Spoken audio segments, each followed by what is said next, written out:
Forgive me, Dr. Jacobs. Are you an MD? A PhD. A PhD? Yes, sir. In psychology? No, sir. Theology? No. Social work? I have a PhD in English literature.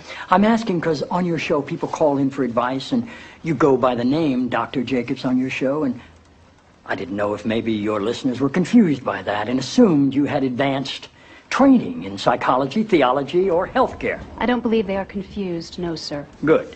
I like your show. I like how you call homosexuality an abomination. I don't say homosexuality is an abomination, Mr. President. The Bible does. Yes, it does. Levítico 18:22. Chapter and verse. I wanted to ask you a couple of questions while I had you here. I'm interested in selling my youngest daughter into slavery, as sanctioned in Exodus 21:7. She's a Georgetown sophomore, speaks fluent Italian, always cleared the table when it was her turn. What would a good price for her be?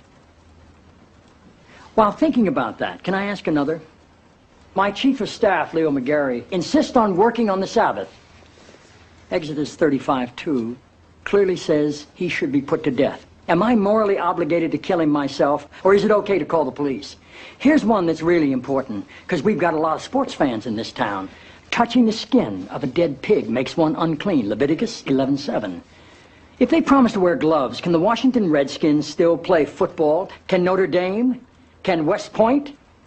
Does the whole town really have to be together to stone my brother John for planting different crops side by side?